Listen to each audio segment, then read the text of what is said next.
रात के आखिरी पहर जब सब सो चुके थे, हाजरा भी तक जाग रही थी।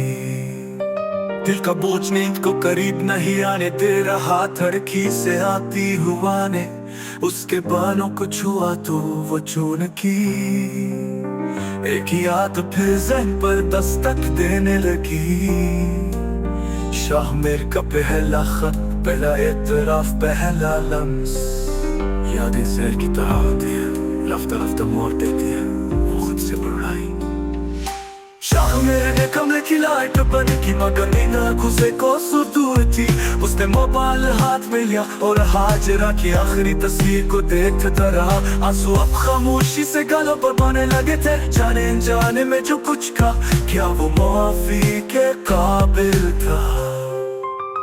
उसने फोन उठाया, हाजरा का नंबर डायल किया, लेकिन अंगुली रुक गई।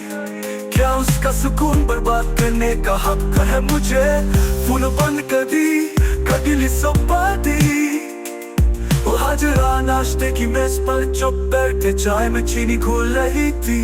तभी उसकी खाला आ गई, बेटा कल लौटे अजनबी आया था, तुम्हें एक बंद लिफाफा देकर गया है। नाम नहीं बताया, बस कहा कि पढ़ लेना जरूरी है। हाजरा का दिल धड़कने लगा, लिफाफा हाथ में लिया, जैसे वक्त थम गया हो। आस्ता से खोला, अंदर एक पुराना फोटो, एक खत था। खत पर लिखा था,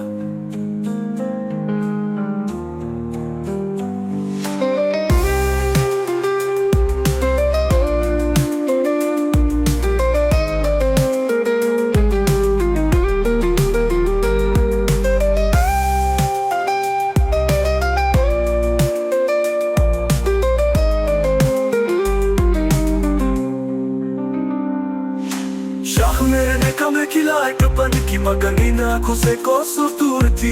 उसने मोबाइल हाथ में लिया और हाजरा की आखिरी तस्वीर को देखता रहा। आंसू अब खामोशी से गालों पर बहने लगे थे। जाने अनजाने में जो कुछ कहा, क्या वो माफी के काबिल था?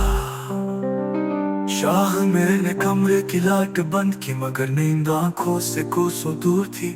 उसने मोबाइल हाथ में लिया और हाजरा की आखिरी तस्वीर को देखता रहा।